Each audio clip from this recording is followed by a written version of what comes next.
بسم اللہ الرحمن الرحیم۔ السلام علیکم دوستو، آج کا جو واقعہ ہے وہ حکایت رومی سے ماخوذ ہے۔ عنوان اس کا ایک چڑیا کی 3 نصیحتیں۔ ایک شخص نے چڑیا پکڑنے کے لیے جال بچھایا۔ اتفاق سے ایک چڑیا اس میں پھنس گئی اور شکاری نے اسے پکڑ لیا۔ چڑیا نے اس سے کہا، اے انسان، تم نے کئی ہرن، بکرے اور مرغ وغیرہ کھائے ہیں، ان چیزوں کے مقابلے میں میری کیا حقیقت ہے؟ ذرا سا گوشت میرے جسم میں ہے اور اس سے تمہارا کیا بنے گا؟ تمہارا تو پیٹ بھی نہیں بھرے گا۔ لیکن اگر تم مجھے آزاد کر دو تو میں تمہیں 3 نصیحتیں کروں گی جن پر عمل کرنا تمہارے لیے بہت مفید ہوگا۔ ان میں سے ایک نصیحت تو میں بھی کروں گی، جبکہ دوسری اس وقت کروں گی جب تم مجھے چھوڑ دو گے اور میں دیوار پر جا بیٹھوں گی۔ اس کے بعد تیسری اور آخری نصیحت اس وقت کروں گی جب دیوار سے اڑ کر سامنے درخت کی شاخ پر جا بیٹھوں گی۔ اس شخص کے دل میں عجیب تجسس پیدا ہوا کہ نہ جانے چڑیا کیا فائدہ مند نصیحتیں کرے گی۔ اس نے چڑیا کی بات مانتے ہوئے اس سے کہا، تم مجھے پہلی نصیحت کرو، پھر میں تمہیں چھوڑ دوں گا۔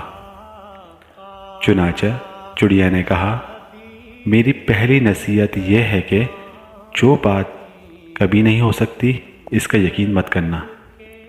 یہ سن کر اس آدمی نے چڑیا کو چھوڑ دیا اور وہ سامنے دیوار پر جا بیٹھی۔ پھر بولی، میری دوسری نصیحت یہ ہے کہ جو بات ہو جائے اس کا غم نہ کرنا۔ اور پھر کہنے لگی، اے بھلے مانس، تم نے مجھے چھوڑ کر بہت بڑی غلطی کی، کیونکہ میرے پیٹ میں پاؤ بھر کا انتہائی نایاب پتھر ہے۔ اگر تم مجھے ذبح کرتے اور میرے پیٹ سے اس موتی کو نکال لیتے تو اس کو فروغ کرنے سے تمہیں اس قدر دولت حاصل ہوتی کہ تمہاری آنے والی کئی نسلوں کے لیے کافی ہوتی اور تم بہت بڑے رئیس ہو جاتے۔ اس شخص نے جو یہ بات سنی تو افسوس کرنے لگا اور پچھتایا کہ اس چڑیا کو چھوڑ کر اپنی زندگی کی بہت بڑی غلطی کی۔ اگر اسے نہ چھوڑتا تو میری نسلیں سنور جاتی۔ چڑیا نے اس طرح سوچ میں پڑے دیکھا تو اڑ کر درخت کی شاخ پر جا بیٹھی اور بولی، اے بھلے مانس، ابھی میں نے تمہیں پہلی نصیحت کی جسے تم بھول گئے کہ جو بات نہ ہو سکے اس کا ہرگز یقین نہ کرنا۔ لیکن تم نے میری اس بات کا اعتبار کر لیا کہ میں چھٹاک بھر وزن رکھنے والی چڑیا اپنے پیٹ میں ایک پاؤ وزن کا موتی رکھتی ہوں۔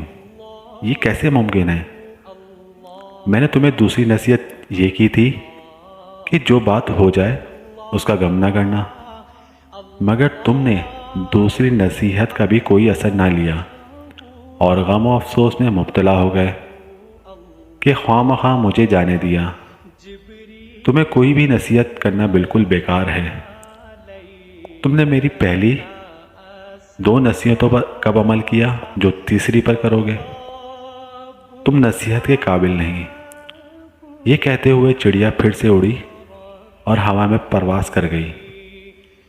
وہ شخص وہیں کھڑا چڑیا کی باتوں پر غور و فکر کرتے ہوئے سوچوں میں گم ہو گیا۔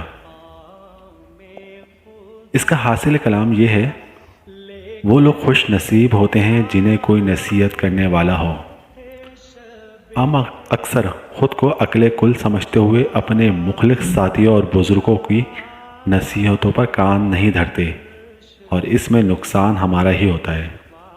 یہ نصیحتیں صرف کہنے کی باتیں نہیں ہوتی کہ کسی نے کہہ لیا ہم نے سن لیا، بلکہ دانائی اور دوسروں کے تجربات سے حاصل ہونے والی انمول اثاثے ہیں جو یقیناً ہمارے لیے مشعل راہ ثابت ہو سکتے ہیں اگر ہم ان نصیحتوں پر عمل بھی کریں۔ دوستو، آپ کو یہ واقعہ پسند آیا ہوگا تو ہمارے چینل کو لائک کریں، شیئر کریں اور سبسکرائب کریں اور بیل کے بٹن کو ضرور پریس کریں تاکہ آنے والی ویڈیو آپ کو مل سکے۔ بہت شکریہ۔ اللہ حافظ۔